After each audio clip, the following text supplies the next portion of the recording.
Assalamualaikum warahmatullahi wabarakatuh. Selamat datang kembali di channel Tangga Darurat. Dan tentunya masih bersama saya Mas Darwin, yang akan mengisahkan sebuah cerita drama rumah tangga yang berjudul Jebakan Seumur Hidup.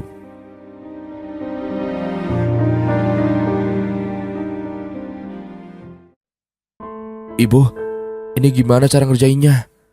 tanya Yahya kepada Ratna sang ibu. Mereka berdua sedang mengerjakan PR di kamar Yahya. Dilihatkan soal yang menurut anak laki-laki semata wayangnya itu yang sulit kepada Ratna. "Yang ini," tunjuk Ratna meminta kejelasan. "Iya bu, soal matematika. Kalau soal ini harus dikerjakan sesuai urutan. Dari perkalian atau pembagian dihitung dulu, baru penjumlahan atau pengurangan.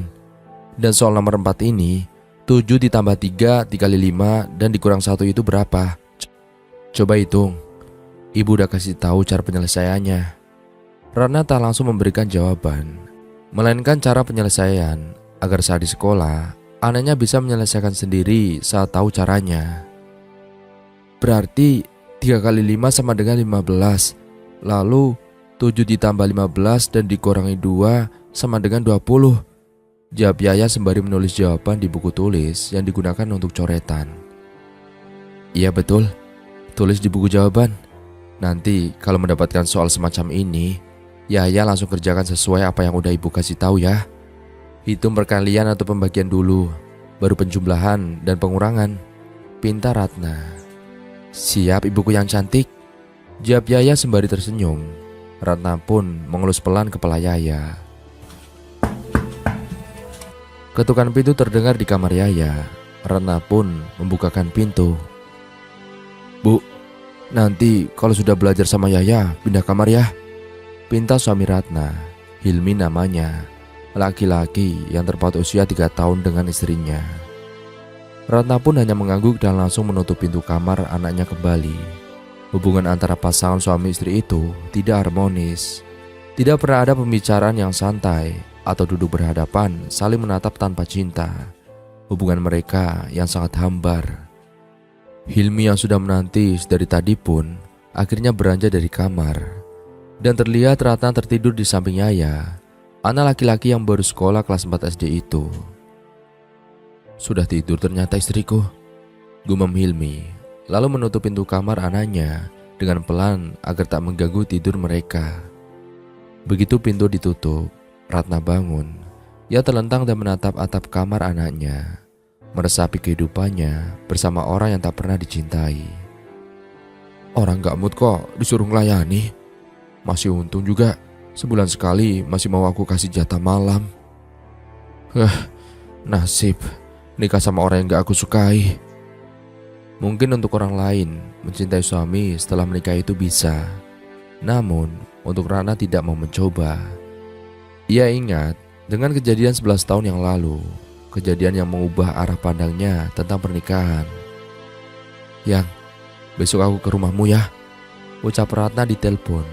Telepon genggam merek Nokia 105 yang bisa digunakan untuk menelpon dan kirim pesan saja. "Iya, kesini aja. Nanti aku jemput ya di terminal. Jangan lupa kabarin kalau udah sampai," jawab Hendra, pemuda yang dikenal melalui teman tongkrongan Ratna. Ratna suka nongkrong saat malam hari, bahkan bisa pulang setelah tengah malam. Hal itu disebabkan ia mempunyai seorang bapak dan ibu yang tak pernah mengekang anaknya, baik dengan Ratna maupun anak yang lain. Ratna merupakan anak pertama dari pasangan Mursi dan Surti. Pasangan yang menikah dengan status duda dan janda dengan membawa 2 anak masing-masing dari pernikahan sebelumnya. Tak seperti kebanyakan perempuan yang dikekang saat gadis, menjadikan Ratna gadis yang tomboy, berkumpul dengan laki-laki dan perempuan tanpa pandang bulu. Pun pakaiannya yang selalu kaos kebesaran dengan celana jeans lutut. Pagi-pagi sekali, Ratna sudah berkumpul dengan para penumpang bus di terminal. Ia akan pergi menemui sang kekasih yang berulang tahun tepat hari ini. Ia dan Hendra menjalani pacaran jarak jauh, hanya berhubungan melalui telepon genggam. Pun bertemu saat ia ingin saja. Seperti hari ini, Ratna mengunjungi Hendra tanpa memberitahu kedua orang tuanya. "Halo, panggil Ratna saat panggilan teleponnya diangkat pacarnya. Halo, Yang, gimana? Sudah sampai mana, Yang? Tanya Hendra untuk memastikan kedatangan kekasihnya. Sudah bolak-balik Ratna maupun Hendra saling bertemu. Entah itu Hendra yang ke kota Ratna atau seperti saat ini, Ratna ke rumah Hendra yang berbeda kota itu. Jarak rumah mereka cuma 1,5 jam saat naik bus, kendaraan yang sering digunakan untuk pergi keluar kota. Walaupun berdesakan dan terdapat bau yang tidak sedap, hal itu tak membuat pasangan itu untuk tidak bertemu. Ini baru aja mau berangkat naik bus. Kamu jemput nanti aja jam 8-an. Masih nunggu bis soalnya. Bentar lagi juga bisa nyampe sini. Udah ya, aku tutup teleponnya. Pamit Ratna di telepon.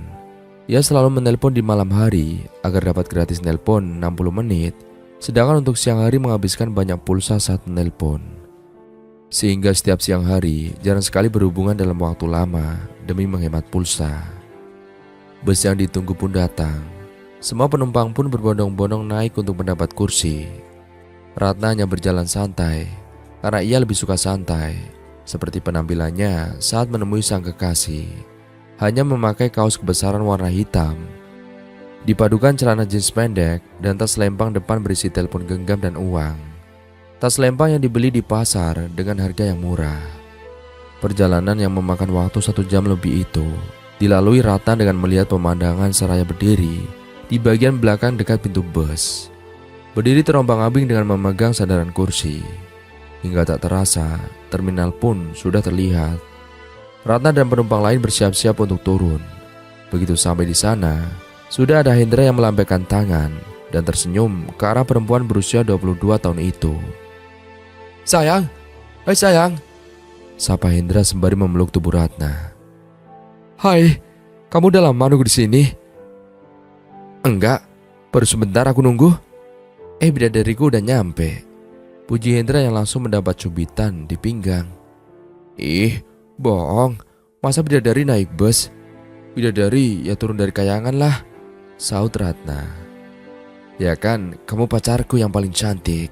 Masa orang lain yang aku sebut bidadari? Mereka pun pulang ke rumah Hendra sembari naik motor pinjaman teman pacar Ratna itu. Berbincang-bincang sembari menikmati pemandangan yang akan jadi kenangan. Sebab tak bisa setiap hari ke rumah Hendra.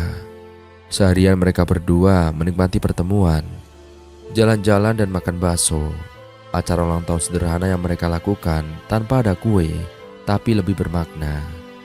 Hingga saat sore hari waktunya pulang, Ratna pun berpamitan dengan orang tua Hendra. Perempuan itu diantarkan ke terminal lagi oleh Hendra. Yang, besok aku ke rumahmu ya, ucap Hendra setelah sampai di terminal. Mereka berdua duduk lesehan di lantai. Mau ngapain Yang? Tanya Ratna penasaran. Aku mau lamar kamu sayang.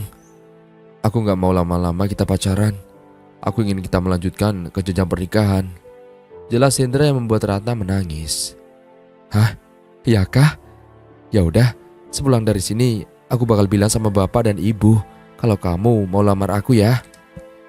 Namun rencana tinggal rencana. Semulus apapun rencana, kalau Yang Maha Kuasa tidak menghendaki pun tidak akan jadi. Setelah Mari begitu sampai rumah, Ratna mendapati Hilmi sudah duduk di ruang tamu bersama bapaknya. Sudah ada segelas minuman yang sudah habis, menandakan mereka mengobrol sudah lama. Assalamualaikum, salam Ratna sembari mencium tangan bapaknya. Hai Mas Hilmi, sapanya ramah. Lalu ia beranjak dan masuk ke dalam kamar untuk membersihkan diri. Niat hati ingin istirahat setelah melakukan sholat. Ratna dipanggil bapak, ia pun mengurungkan niatnya. Iya pak, ada apa? Ratna mau istirahat sebentar, jawab Ratna sembari duduk di samping Pak Mursyid setelah bapaknya masuk ke dalam kamar di atas ranjang. Ini, Nak Hilmi mau lamar kamu untuk dijadikan istri kamu. Kamu mau kan? Toh kamu sudah kenal lama dengan Nak Hilmi, ucap Bapak Ratna. Ya kan kenal juga karena teman satu tongkrongan pak. Masa karena kenal langsung bisa jadi suami istri? Jawab perempuan itu dengan tak terima. Memang tadi pagi sebelum berangkat ke rumah Hendra, Ratna mendapatkan pesan dari Hilmi kalau laki-laki itu akan main ke rumahnya. Main yang memang biasa mereka lakukan, pergi nongkrong lalu pulang. Emangnya kenapa Ratna?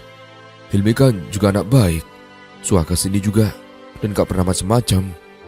Kamu mau cari laki-laki yang gimana? Yang urakan atau gak tahu diatur? Tanya Pak Mursyid dengan nada marah, tapi suaranya lirih yang ditekankan.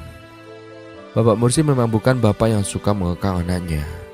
Dari anak istri pertama sampai anak dengan Ibu Surti, semua dibebaskan mau kerja atau nongkrong pun gak masalah. Tapi ketika ada suatu keinginan, laki-laki yang umurnya sudah setengah abad lebih itu pasti harus dituruti. Ya gak bisa gitulah Pak, Ratna kan juga udah punya pacar. Lirih Ratna sembari menatap bapaknya memohon. Mana pacar kamu? Bapak juga gak pernah lihat dia main kesini. Apa emang kamu mau dijadikan mainan? Bapak juga gak pernah minta kamu buat jadi apa yang Bapak inginkan. Atau harus di rumah sebelum tengah malam.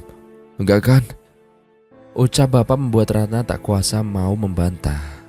Apalagi Bapak juga laki-laki yang jarang sekali marah. Beliau laki-laki lembut dan mau memberanikan apa yang diinginkan Ratna sedari kecil hingga dewasa ini. Beliau selalu sedih saat Ratna terluka. Tapi Pak, pacar Ratna mau lamar Ratna juga. Besok dia mau kesini Pak. Ucap Ratna dengan pelan tak mau menatap bapaknya. Alah, datang kesini aja belum pernah, mau langsung lamar. Hadapan sama bapak aja belum pernah. Bapak hanya ingin terbaik untuk kamu, Dok. Hilmi itu anak yang baik. Bapak udah telusuri asal-usulnya. Gimana tetangga menilai dirinya, bapak itu udah tahu. Manut ya sama bapak? Pinta bapak. Ratna tetap gak mau Pak. Besok pacar Ratna mau lamar Ratna juga. Ratna mau nikah sama yang Ratna cintai. Lirih Ratna hingga mengeluarkan air mata, menahan sesak berdebat dengan Bapak Mursyid. Nurut sama bapak nak. Kalau kamu memang sudah gak mau diatur, mending langkahi mayat bapak sebelum kamu nikah sama pacarmu itu. Kalau kamu gak nikah sama Hilmi, mending bapak mati aja. Putus Pak Mursyid, lalu pergi dengan tergesa dan keluar dari kamar anaknya. Tak lama setelahnya terdengar Hilmi menguluk salam. Hal itu membuat tangis Ratna semakin menjadi-jadi. Ratna pun mengunci kamar, menangis semalaman bahkan tak keluar kamar untuk nongkrong atau sekedar teleponan sampai malam. Di dalam kamar itu hanya diisi isakan yang menyayat hati. Sang ibu pun tak mau ikut campur, karena sudah tahu bagaimana watak sang suami yang tak mau keputusannya, tak mau digugat oleh siapapun. Pagi harinya, Pak Mursyid tak bekerja. Ia berdiam diri di ruang tamu, sembari mengisap cerutunya. Gimana keputusanmu Ratna? Tanya bapak saat melihat Ratna keluar dari kamar. Perempuan yang matanya tampak memerah dengan warna kulit sawo matang itu terkejut. Tak menyangka akan langsung ditodong jawaban dalam waktu dekat. Ratna manut sama bapak aja, jawab Ratna lirih. Ya udah kalau gitu, bapak bakal suruh Hilmi buat secepatnya kesini dan menentukan kapan nikahnya. Kamu malam ini sampai seterusnya gak usah nongkrong sama nikah ya. Helaan napas kasar Ratna terdengar. Lalu segera bebersih tak lupa mengirim pesan kepada Hendra untuk membatalkan rencana lamaran. Memberi kabar bahwa rencana menikah tidak bisa dilanjutkan. Orang tuanya sudah menentukan siapa yang akan jadi jodoh Ratna. Ratna lalu pergi bekerja seperti biasa. Kerja sebagai penjaga toko di pasar. Tak perlu berhias. Toh perempuan itu terbiasa bekerja tanpa ada aturan khusus soal berpakaian. Hari berlalu. Keputusan Pak Mursyid tentang lamaran diadakan 3 hari ke depan. Hilmi datang hanya bersama kedua orang tuanya, membawa buah tangan dan langsung menentukan tanggal pernikahan. Ratna yang ditanya mengenai pernikahan pun mengajukan syarat.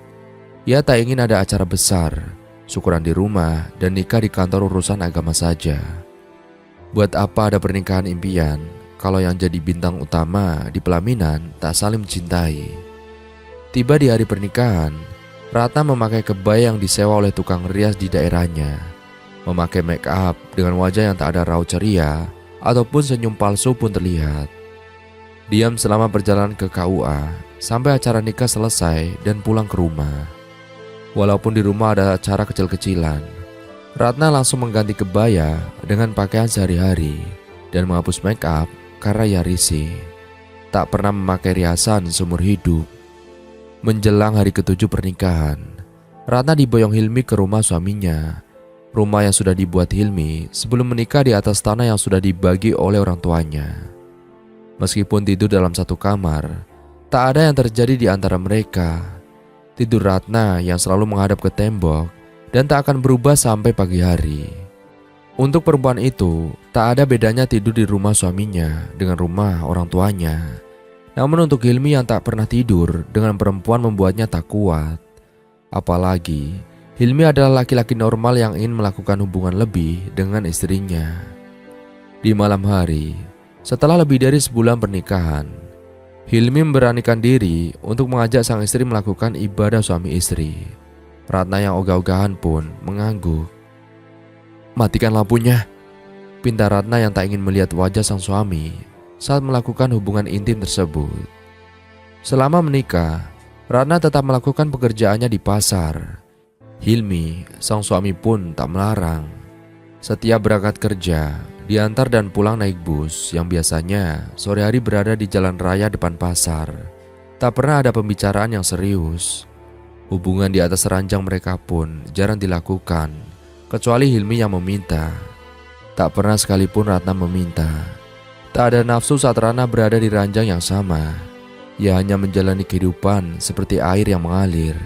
Ketika ditanya menjawab, kalau tidak ya diam. Tak terasa sudah setahun mereka berumah tangga. Belum ada tanda-tanda kehamilan yang dialami Ratna. Sang mertua selalu saja memberikan jamu-jamu penyubur kandungan setiap harinya. Datang di rumah anaknya yang terletak di samping kiri rumah. "Nanti jamu yang ini diminum sebelum makan ya Ratna," pinta ibu dari Hilmi itu. Ratna pun hanya mengiyakan, lalu meminum jamu tersebut di depan sang mertua. "Mak, gak usah minum jamu-jamuan gitu. Kalau waktunya Ratna hamil juga akan hamil juga," bela Hilmi yang tega melihat raut wajah istrinya saat meminum jamu. Mata yang tertutup sembari mengernyitkan dahi. "Ya, namanya juga usaha. Mak kan juga pengen nimang cucu dari kamu Hilmi," ucap ibu Hilmi lalu segera pulang ke rumahnya. "Udah, gak usah diminum jamunya. Tinggal iyain aja mak bilang apa, terus buang deh jamunya," pinta Hilmi yang hanya diberi anggukan oleh istrinya. Entah apa yang harus dilakukan Hilmi agar sang istri menjalani pernikahan sebagai mestinya. Pernikahan di mana baik suami maupun istri saling menghargai, saling menyayangi, bahkan saling mencintai. Laki-laki itu ingin agar sang istri mau menerima pernikahan. Meskipun dulu ia tak bicara mengenai maksud kedatangan, yang biasanya datang untuk main ke rumah Ratna, malah meminta restu kepada Pak Mursyid untuk meminang Ratna. Hilmi tahu kalau Ratna sudah mempunyai kekasih. Namun sebelum janur kuning melengkung, jodoh masih rahasia Allah. Makanya ia bergerak cepat tanpa memberitahu Ratna. Ia dulu berharap saat menikahi perempuan itu Hilmi bisa menaklukkannya. Ternyata memang harapan yang terlalu tinggi akan menyakitkan kalau tidak terkabul. Setelahnya mereka berangkat kerja sama-sama. Namun begitu sampai pasar, Ratna langsung muntah, mengeluarkan sarapan dan jamu yang diminumnya. Hilmi yang melihat sang istri muntah pun segera membawa periksa ke dokter. "Selamat ya Pak, istri Anda hamil," ucap sang dokter setelah memeriksa dan ternyata bau yang menyengat menyebabkan Ratna muntah. "Alhamdulillah, terima kasih ya dok." Hilmi pun segera menebus obat anti mual dan muntah. Ratna yang tahu pun mengelus perutnya. Ia tak menyangka bisa hamil anak dari laki-laki yang tak disukainya itu. Laki-laki yang menyebabkan hingga membuat bapak Ratna mengancam kalau tidak menerima lamaran Hilmi. Kalau mengingat kenangan setahun yang lalu membuat Ratna sedih dan juga bahagia. Sedih kenapa harus Hilmi yang menjadi bapak dari bayinya, dan senang karena akan ada teman di rumah yang menemani Ratna di kala kesepian di rumah suaminya. Sebab Ratna tak suka bersosialisasi dengan orang sejak berhubungan dengan Hilmi. Perempuan yang biasanya ceria dan suka bergaul, dengan berbagai kalangan manusia itu menjadi tertutup, tak mau berinteraksi berlebihan dengan siapapun.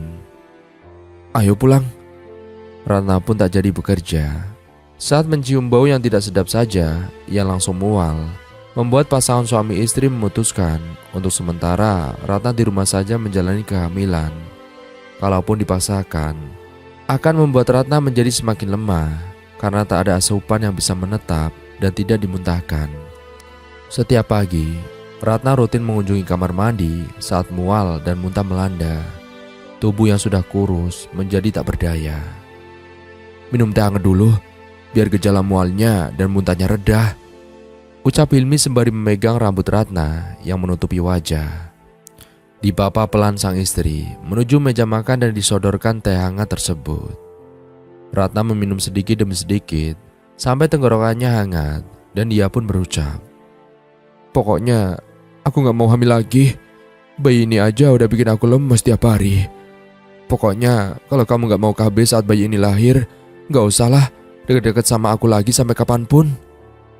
Iya, kalau bayi ini udah lahir, nanti aku aja yang KB. Jawab Hilmi yang menuruti apa keinginan sang istri. Ia tak tega melihat bagaimana perjuangan Ratna dalam mengandung anaknya. Toh dalam mengatur jarak anak agar tidak terjadi pembuahan bisa dilakukan dengan laki-laki melakukan KB. Ada yang pakai KB Indomaret, cabut singkong, atau kalau takut kebobolan bisa pakai vasektomi. Namun ada beberapa syarat untuk bisa melakukan vasektomi, yaitu harus mempunyai anak minimal 2. Jadi Hilmi memilih untuk KB yang lain. Selama hamil dan Ratna menjalani di rumah tanpa bekerja, terkadang ia sering diatur oleh sang mertua. Tidak boleh melakukan ini dan itu. Hal itu membuat Ratna memendam emosi yang selalu dilampiaskan ke sang suami ketika pulang kerja. Akibat hormon kehamilan itu, pola makan Ratna yang di awal trimester sedikit, dan ketika memasuki trimester kedua, nafsu makan ibu hamil itu meningkat. Tubuh yang awalnya kurus itu mengalami kenaikan berat badan mencapai hingga 20 kg lebih. Setiap jalan, badan terasa sesak pun menjadi lebih cepat lelah. "Mau dipijat kakinya?" tanya Hilmi saat melihat Ratna sedang duduk di ranjang. "Iya, badanku pegel semua," rengek Ratna dan langsung memposisikan tubuhnya berbaring miring. Setiap malam di trimester ketiga, kegiatan Hilmi selalu memijat tubuh istrinya. Tak tega melihat kesusahan akibat hamil anaknya. Beberapa bulan kemudian, "Yaya," panggil Ratna di sore hari saat anaknya tak kunjung pulang. Bayi yang dulu dikandungnya itu sudah tumbuh menjadi anak laki-laki yang mirip dengan Ratna. Hanya warna kulit yang seperti Hilmi, yaitu kuning langsat. Yaya segera pamit kepada teman-temannya untuk pulang. "Biasanya juga udah pulang, kok sekarang masih main? Ayo mandi dulu, lalu makan," omal ibu Yaya dengan berkaca pinggang. "Ibu ini, kan aku masih main sama teman, masa gak boleh?" "Siapa yang bilang gak boleh sayang? Kalau main ya harus tahu waktu. Matahari aja udah hampir gak kelihatan, kok masih mau main mulu? Heran kamu ini, anak siapa sih?" ucap Ratna sembari masuk rumah dan duduk di ruang keluarga. "Ya anakmu kan bu, masa anak tetangga?" jawab Hilmi yang tak ditanggapi Ratna. Ratna masih sama seperti awal menikah, tak banyak bicara dengan suaminya, tapi cerewet kepada anaknya. Hilmi pun memaklumi, yang penting istrinya masih mau bersamanya, meskipun sang mertua lelaki sudah meninggal. "Bu, ini gaji minggu ini. Besok Bapak gak kerja di sana lagi, ada pengurangan karyawan," ucap Hilmi sembari memberikan amplop coklat kepada Ratna. Setiap gajian memang semua diberikan kepada istrinya. Hilmi hanya meminta saat membeli bensin atau uang pegangan sehingga uang pun diatur Ratna. "Terus mau kerja di mana lagi?" tanya Ratna. "Ya untuk sementara kerja serabutan, kerja apa saja diambil bu. Maaf ya, belum bisa kasih seperti sebelumnya." Keduanya pun diam. Hingga tak lama Ratna berucap, "Ya udah, aku mau kerja aja. Toh Yaya kan sudah besar." Memang kehidupan berputar. Ada kalanya yang di atas akan merasakan di bawah, bahkan sebaliknya. atau tetap sama saja mempertahankan hal yang susah payah diraih. Ratna yang bekerja pun kadang tak mencukupi kebutuhan rumah tangganya. Hilmi pun kadang bekerja kadang tidak, tak gampang memang mencari pekerjaan. Butuh orang dalam atau keberuntungan dalam mendapatkan pekerjaan yang baik.